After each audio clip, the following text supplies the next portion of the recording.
IAS Bhavan. ಆತ್ಮೀಯ ವಿದ್ಯಾರ್ಥಿಗಳೇ, ಇವತ್ತು ನಾವು ದೈನಂದಿನ ಪ್ರಚಲಿತ ಘಟನೆಗಳ ಬಗ್ಗೆ ನೋಡ್ತಾ ಹೋಗೋಣ. ಇಂದಿನ ನಮ್ಮ ಪ್ರಚಲಿತ ಘಟನೆಗಳ ವಿಷಯಗಳು ಏನು ಅಂತ ನೋಡೋದಾದರೆ, ಮಂಗಳ ಜೋಡಿಯಿಂದ ಕಿಲೋರಾಡಿಯೋ ಘಾನ ರಾಷ್ಟ್ರೀಯ ಉದ್ಯಾನದವರೆಗೆ, ಮ್ಯೂಸಿಯಂ ಆಫ್ ದಿ ಫ್ಯೂಚರ್,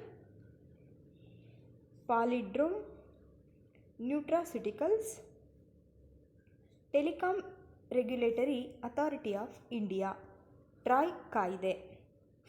ಇದಿಷ್ಟು ನಮ್ಮ ಇವತ್ತಿನ ವಿಷಯಗಳು. ಹಾಗಾಗಿ ಒಂದೊಂದನ್ನೇ ನಾವು ನೋಡ್ತಾ ಹೋಗೋಣ.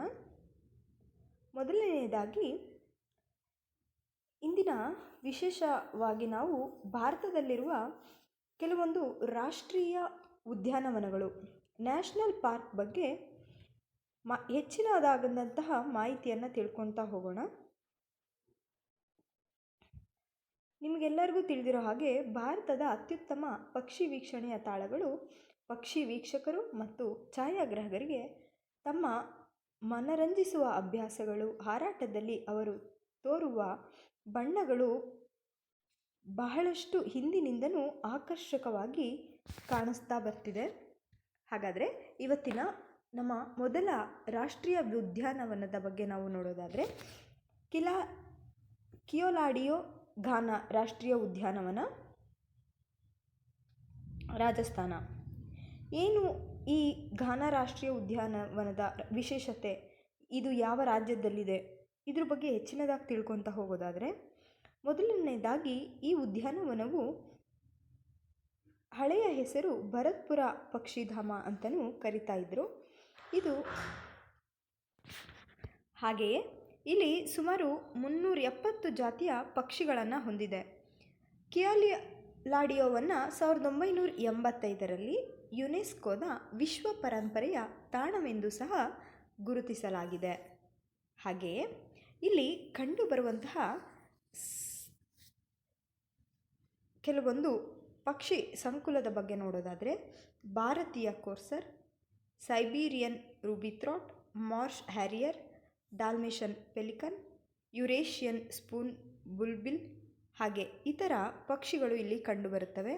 ಹಾಗೆಯೇ ಇದರ ಜೊತೆಗೆ ಈ ಅಭಯಾರಣ್ಯದಲ್ಲಿ ಮೀನುಗಳು, ಸರೀಸೃಪ, ಹಾವುಗಳು ಮತ್ತು ಉಭಯಚರ ಜಾತಿಗಳು ಸಹ ಕಂಡುಬರುತ್ತವೆ. ನಮ್ಮ ಮುಂದಿನ ರಾಷ್ಟ್ರೀಯ ಉದ್ಯಾನವನದ ಬಗ್ಗೆ ನಾವು ನೋಡೋದಾದರೆ,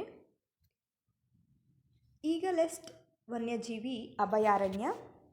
ಇದು ಅರುಣಾಚಲ ಪ್ರದೇಶದಲ್ಲಿ ನೆಲೆಸಿದೆ. ಇದು ಬುಗುನ್ ಲಿಯೋಚಿಚ್ಲಾ ಎಂಬ ಹಕ್ಕಿಯ ನೆಲೆಯಾಗಿದೆ.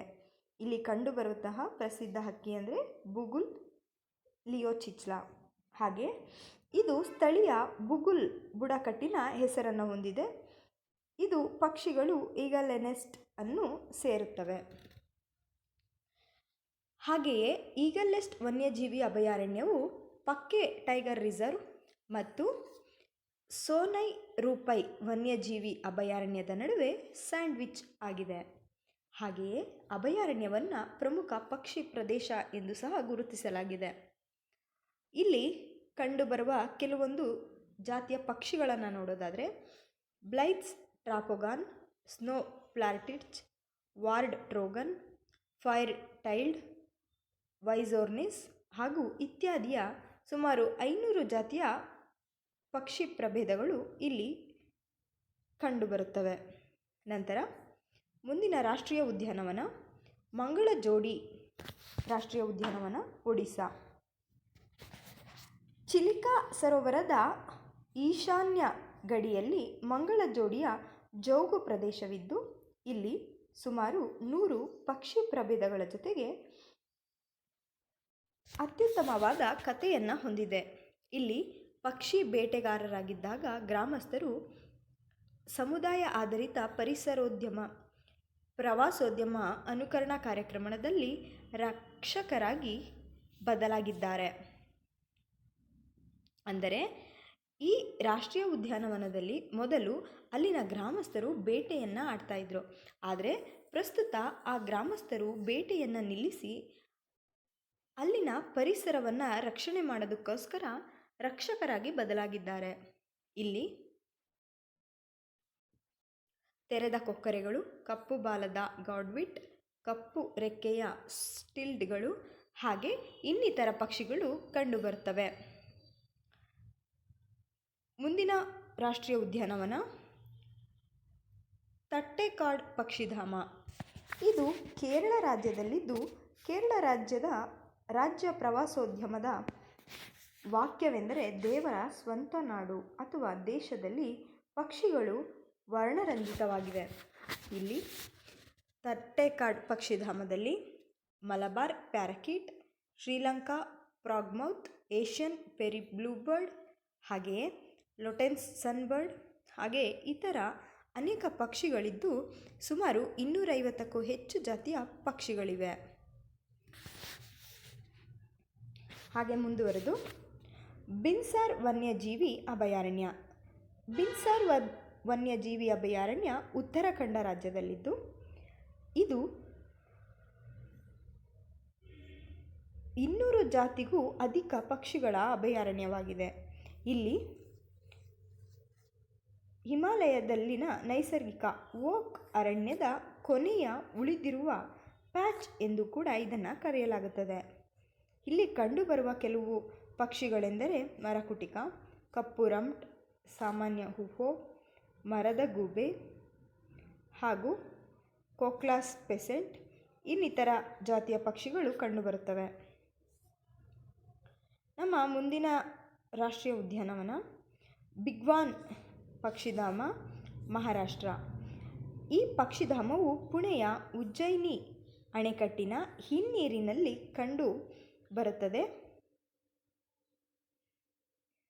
ಇಲ್ಲಿ ಫ್ಲಾಂಬಾಯನ್ಸ್ಗಳು ದೊಡ್ಡ ಗುಂಪಿನ ತಾಣಕ್ಕೆ ಸಾಕ್ಷಿಯಾಗಿವೆ. ಇದನ್ನು ಮಹಾರಾಷ್ಟ್ರದ ಭರತ್ಪುರ ಎಂದು ಕರೆಯುತ್ತಾರೆ. ಬಿಗ್ವಾನ್ ಪಕ್ಷಿಧಾಮದಲ್ಲಿ ಸ್ಪೂನ್ಬಿಲ್, ಆಸ್ಟ್ರೆ ಹಾಗೂ ಪೆರಿಗ್ರಿನ್ ಪಾಲ್ಕಡ್ ಇತರ ಪಕ್ಷಿಗಳು ಕಂಡುಬರುತ್ತವೆ.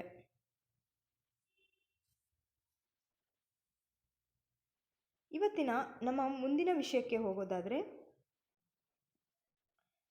Museum of the future. ದುಬೈನಲ್ಲಿರುವ ಮ್ಯೂಸಿಯಂ ಆಫ್ ದಿ ಫ್ಯೂಚರನ್ನು ಸಾರ್ವಜನಿಕರಿಗೆ ಭವಿಷ್ಯದ ವಸ್ತು ಸಂಗ್ರಹಾಲಯ ಅಥವಾ ಮ್ಯೂಸಿಯಂ ಆಫ್ ದಿ ಫ್ಯೂಚರ್ ನವೀನ ಮತ್ತು ಭವಿಷ್ಯದ ಸಿದ್ಧಾಂತಗಳ ಹಾಗೂ ಸೇವೆ ಹಾಗೂ ಉತ್ಪನ್ನಗಳ ಪ್ರದರ್ಶನದ ಸ್ಥಳವಾಗಿದೆ. ಈ ವಸ್ತು ಸಂಗ್ರಹಾಲಯದ ಗುರಿಯು ತಾಂತ್ರಿಕ ಅಭಿವೃದ್ಧಿ ಮತ್ತು ನಾವೀನ್ಯತೆಯನ್ನು ಉತ್ತೇಜಿಸುವುದು, ಅದರಲ್ಲೂ ವಿಶೇಷವಾಗಿ ರೋಬೋಟಿಕ್ಸ್ ಮತ್ತು ಕೃತಕ ಬುದ್ಧಿಮತ್ತೆ ಕ್ಷೇತ್ರವನ್ನು ಉತ್ತೇಜಿಸುವುದು ಮ್ಯೂಸಿಯಂ ಆಫ್ ದಿ ಫ್ಯೂಚರ್ನ ಮುಖ್ಯ ಗುರಿಯಾಗಿದೆ. ಈ ವಸ್ತು ಸಂಗ್ರಹಾಲಯವು UAEಯ ಸ್ಥಾಪನೆಯ ಶತಮಾನೋತ್ಸವದ ಸಂದರ್ಭದಲ್ಲಿ ಅಲ್ಲಿರುವಂತಹ ಸಂದರ್ಶಕರನ್ನು 2021 ವರ್ಷಕ್ಕೆ ಸಾಗಿಸುವ ಅನುಭವದ ಪ್ರಯಾಣಕ್ಕೆ ಇದು ಕರೆದೊಯ್ಯುತ್ತದೆ ಎಂದು ವರದಿಯಾಗಿದೆ. ಅಂದರೆ ನಾವು ಪ್ರಸ್ತುತ 2022ರಲ್ಲಿದ್ದು 2021ನೇ ವರ್ಷಕ್ಕೆ ಜಗತ್ತು ಹೇಗಿರುತ್ತದೆ ಎಂಬುದನ್ನು ಈ ಮ್ಯೂಸಿಯಂನಲ್ಲಿ ನಾವು ನೋಡಬಹುದು. ಹಾಗೆಯೇ UAEಯ ದುಬೈನ ಫೈನಾನ್ಷಿಯಲ್ ಡಿಸ್ಟ್ರಿಕ್ಟ್ನಲ್ಲಿರುವ ಮ್ಯೂಸಿಯಂ ಆಫ್ ದಿ ಫ್ಯೂಚರ್ 3 ಪ್ರಮುಖ ಅಂಶಗಳನ್ನು ಹೊಂದಿದೆ. ಅದರಲ್ಲಿ ಪ್ರಮುಖವಾಗಿ ಹಸಿರು ಬೆಟ್ಟ, ಕಟ್ಟಡ ಹಾಗೂ ಶೂನ್ಯ ಇದರ ಪ್ರಮುಖ ಅಂಶಗಳಾಗಿವೆ. ನೋಡಿದ್ರಲ್ಲ, ಇದಿಷ್ಟು ಮ್ಯೂಸಿಯಂ ಆಫ್ ದಿ ಫ್ಯೂಚರ್. ನಿಮ್ಮನ್ನು 2071ನೇ ವರ್ಷಕ್ಕೆ ಭೂಮಿ ಹೇಗಿರುತ್ತೆ ಅಂತ ನೀವು ಇಲ್ಲಿ ನೋಡ್ಬೋದು.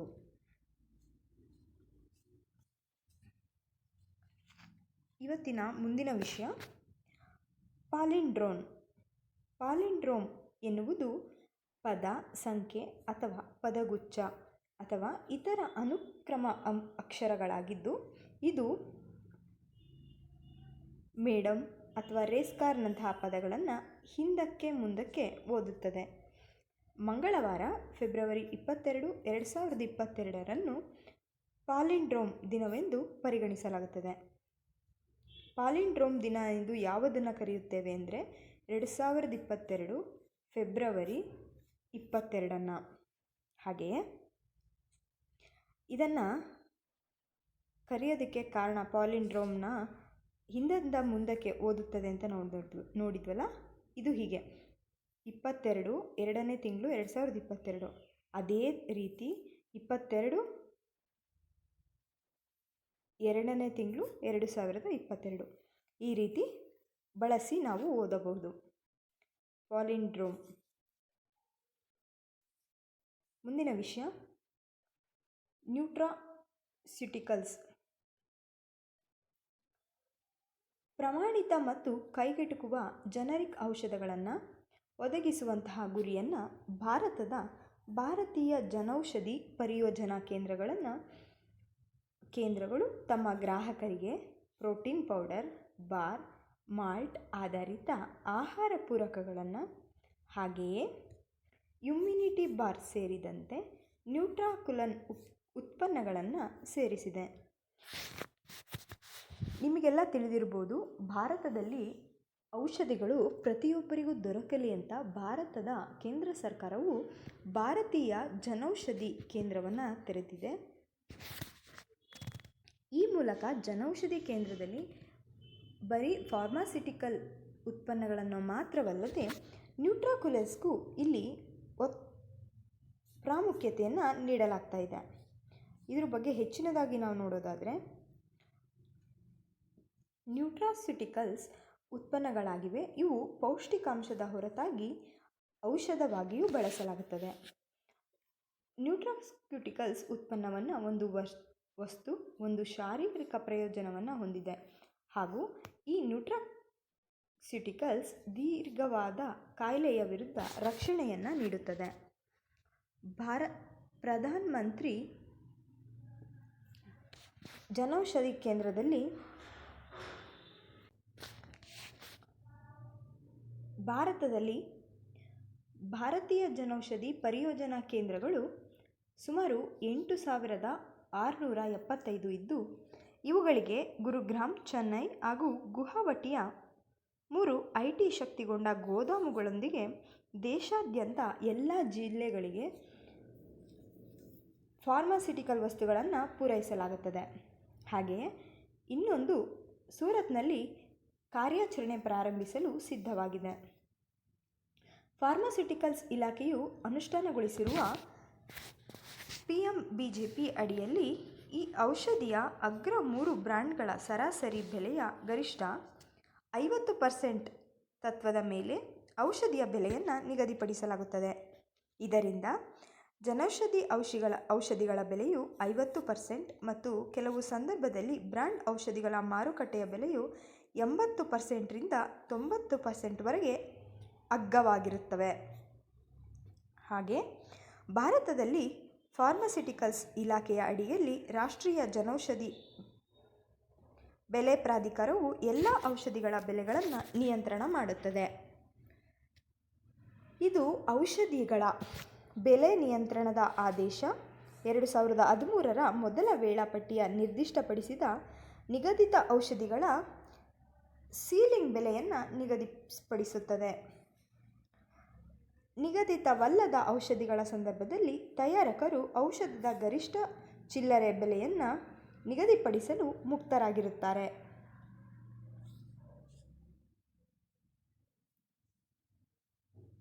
ಮುಂದಿನ ವಿಷಯಕ್ಕೆ ಬರೋದಾದರೆ telecom regulatory authority of India TRAI ಕಾಯಿದೆ.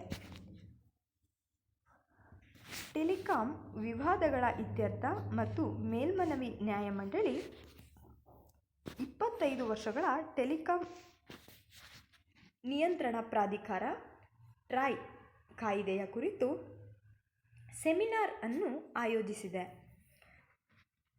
1997ರಲ್ಲಿ ಭಾರತದಲ್ಲಿ ದೂರಸಂಪರ್ಕ ವಲಯವನ್ನು ನಿಯಂತ್ರಿಸಲು ಟ್ರಾಯ್ ಕಾಯಿದೆಯನ್ನು ಜಾರಿಗೆ ತರಲಾಯಿತು. Telecom regulatory authority of India TRAI telecom regulatory authority of India act 1997ರ ಸೆಕ್ಷನ್ 3ರ ಅಡಿಯಲ್ಲಿ ಭಾರತ ಸರ್ಕಾರದಿಂದ ಸ್ಥಾಪಿಸಲಾದ ನಿಯಂತ್ರಕ ಸಂಸ್ಥೆಯಾಗಿದೆ.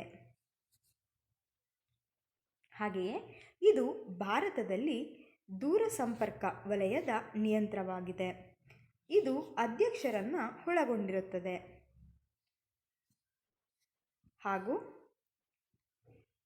ಇಬ್ಬರು ಪೂರ್ಣ ಸಮಯದ ಸದಸ್ಯರಿಗಿಂತ ಹೆಚ್ಚಿಲ್ಲದಂತೆ ಹಾಗೂ 2 ಅರೆಕಾಲಿಕ ಸದಸ್ಯರಿಗಿಂತ ಹೆಚ್ಚಿಲ್ಲದಂತೆ 4 ಜನ ಸದಸ್ಯರನ್ನು ಒಳಗೊಂಡಿರುತ್ತದೆ.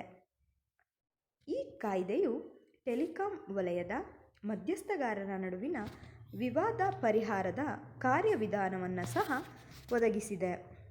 ಹಾಗೆಯೇ ಇದನ್ನು 2000 ಇಸ್ವಿಯಲ್ಲಿ ತಿದ್ದುಪಡಿ ಮಾಡಲಾಗಿದ್ದು, ಟ್ರಾಯ್ನಿಂದ ನ್ಯಾಯಾಧೀಕರಣ ಮತ್ತು ವಿವಾದಗಳ ಕಾರ್ಯಗಳನ್ನು ವಹಿಸಿಕೊಳ್ಳಲು ದೂರಸಂಪರ್ಕ ವಿವಾದಗಳ ಇತ್ಯರ್ಥ ಮತ್ತು ಮೇಲ್ಮನವಿ ನ್ಯಾಯಮಂಡಳಿಯನ್ನು ಸ್ಥಾಪಿಸಲಾಯಿತು. ಇದರ ಉದ್ದೇಶ ಏನು ಅಂತ ನಾವು ನೋಡೋದಾದರೆ, ಟೆಲಿಕಾಂ, ಬ್ರಾಡ್ಕಾಸ್ಟಿಂಗ್, IT, ಏರ್ಪೋರ್ಟ್ ಮೂಲಸಂಪರ್ಕ ಹಾಗೂ ಆಧಾರ್ ವಲಯಗಳಲ್ಲಿನ ಮಧ್ಯಸ್ಥಗಾರರಲ್ಲಿ ವಿವಾದ ಪರಿಹಾರ ಸೇರಿದಂತೆ ನಿಯಂತ್ರಣ ಕಾರ್ಯವಿಧಾನದ ಬಗ್ಗೆ ಜಾಗೃತಿಯನ್ನು ಹೆಚ್ಚಿಸುವುದು ಈ ಸೆಮಿನಾರ್ನ ಉದ್ದೇಶವಾಗಿದೆ. ಪ್ರಸ್ತುತ ಸೆಮಿನಾರನ್ನು ಏನಕ್ಕೆ ಆಯೋಜಿಸಿದ್ದಾರೆ ಅಂತ ಅಂದರೆ, ಟೆಲಿಕಾಂ, ಏರ್ಪೋರ್ಟ್ ಮೂಲಸೌಕರ್ಯ, ಆಧಾರ್ ವಲಯದಲ್ಲ ಮಧ್ಯಸ್ಥಗಾರರಲ್ಲಿರುವಂತಹ ವಿವಾದವನ್ನು ಬಗೆಹರಿಸಲು, ಹಾಗೆಯೇ ಜಾಗೃತಿಯನ್ನು ಹೆಚ್ಚಿಸಲು ಹಾಗೂ ಈ ಸೆಮಿನಾರ್ ಇತರ ಪ್ರಮುಖ ಕ್ಷೇತ್ರಗಳು, ಉದಯೋನ್ಮುಖ ಪ್ರವೃತ್ತಿ ಹಾಗೂ ಕ್ಷೇತ್ರಗಳಿಗೆ ಸಂಬಂಧಿಸಿದಂತೆ ವೇಗವಾಗಿ ಬದಲಾಗುತ್ತಿರುವ ತಂತ್ರಜ್ಞಾನದಿಂದ ಎಸೆಯಲ್ಪಟ್ಟ ಸವಾಲುಗಳ ಮೇಲೆ ಕೂಡ ಇದು ಬೆಳಕನ್ನು ಚೆಲ್ಲುವ ನಿರೀಕ್ಷೆ ಇದೆ. ಹಾಗಾದರೆ ರಾಷ್ಟ್ರೀಯ ಟೆಲಿಕಾಂ ನೀತಿ ಏನು ಅಂತ ನೋಡೋದಾದರೆ, ರಾಷ್ಟ್ರೀಯ ಟೆಲಿಕಾಂ ನೀತಿ 1994 ಇಲ್ಲಿ ಟೆಲಿಕಾಂ ವಲಯದಲ್ಲಿ ಖಾಸಗಿ ಘಟಕಗಳ ಪ್ರವೇಶಕ್ಕೆ ಅವಕಾಶವನ್ನು ಮಾಡಿಕೊಡುತ್ತದೆ. ಹಾಗೆ ಖಾಸಗಿ ವಲಯದ ಪ್ರವೇಶದೊಂದಿಗೆ ಈ ವಲಯಕ್ಕೆ ನಿಯಂತ್ರಕವನ್ನು ಹೊಂದುವ ಅಗತ್ಯವಿದೆ ಎಂದು ಭಾವಿಸಿದೆ. ಇದು 1997ರಲ್ಲಿ ಟ್ರಾಯ್ ಕಾಯ್ದೆಯ ಮೂಲಕ ಟೆಲಿಕಾಂ ನಿಯಂತ್ರಣ ಪ್ರಾಧಿಕಾರವನ್ನು ಸ್ಥಾಪಿಸಲು ಕಾರಣವಾಯಿತು. ಹಾಗಾದರೆ ರಾಷ್ಟ್ರೀಯ ಟೆಲಿಕಾಂ ನೀತಿ ಬರುವುದು 1994ರಲ್ಲಿ. ಆದರೆ ಟೆಲಿಕಾಂ ನಿಯಂತ್ರಣ ಪ್ರಾಧಿಕಾರ ಸ್ಥಾಪನೆಯಾಗುವುದು 1997ರಲ್ಲಿ. ಆರಂಭದಲ್ಲಿ ಟ್ರಾಯ್ ನಿಯಂತ್ರಕ ಮತ್ತು ತೀರ್ಪುಗಾರರ ಪಾತ್ರವನ್ನು ನಿರ್ವಹಿಸಿತು. ನಂತರ ಟ್ರಾಯ್ ಕಾಯ್ದೆಯನ್ನು ಸುಗ್ರೀವಾಜ್ಞೆಯ ಮೂಲಕ ತಿದ್ದುಪಡಿಯನ್ನು ಮಾಡಲಾಗಿತ್ತು. 2000 ಇಸ್ವಿ ಜನವರಿ 24ರಂದು ಸುಗ್ರೀವಾಜ್ಞೆ ಮೂಲಕ ತಿದ್ದುಪಡಿಯನ್ನು ಜಾರಿಗೆ ತಂದು ಟ್ರಾಯ್ನಿಂದ ತೀರ್ಪು ಮತ್ತು ವಿವಾದಗಳ ಕಾರ್ಯಗಳನ್ನು ತೆಗೆದುಕೊಳ್ಳಲು ದೂರಸಂಪರ್ಕ ವಿವಾದ ಇತ್ಯರ್ಥ ಮತ್ತು ಮೇಲ್ಮನವಿ ನ್ಯಾಯಮಂಡಳಿಯನ್ನು ಸ್ಥಾಪಿಸಲಾಗಿದೆ. ಟೆಲಿಕಾಂ ನೀತಿ, ರಾಷ್ಟ್ರೀಯ ಟೆಲಿಕಾಂ ನೀತಿ 1994, ಹಾಗೆಯೇ ಟೆಲಿಕಾಂ ನಿಯಂತ್ರಣ ಪ್ರಾಧಿಕಾರ 1997, ನಂತರ ವಿವಾದಗಳ ಇತ್ಯರ್ಥ ಮತ್ತು ಮೇಲ್ಮನವಿ ನ್ಯಾಯಮಂಡಳಿ, ದೂರಸಂಪರ್ಕ ವಿವಾದಗಳ ಇತ್ಯರ್ಥ ಮೇಲ್ಮನವಿ ನ್ಯಾಯಮಂಡಳಿ TDSAT ಅನ್ನು 2000 ಇಸ್ವಿಯಲ್ಲಿ ಸ್ಥಾಪಿಸಲಾಗಿತ್ತು. ಇದಿಷ್ಟು ರಾಷ್ಟ್ರೀಯ ಟೆಲಿಕಾಂ ನೀತಿಯ ಕುರಿತು. ನಿಮಗೆಲ್ಲರಿಗೂ ಈ ವಿಡಿಯೋ ಇಷ್ಟ ಆಗಿದರೆ ದಯವಿಟ್ಟು ಲೈಕ್ ಮಾಡಿ. ನಿಮಗೆ ಏನೇ ಡೌಟ್ಸ್ ಇದ್ದರೂ ಕಮೆಂಟ್ ಮೂಲಕ ಅಥವಾ ಮೇಲ್ ಮಾಡುವ ಮೂಲಕ ನಮಗೆ ಮೇಲ್ ಮಾಡಿ. Thank you for watching.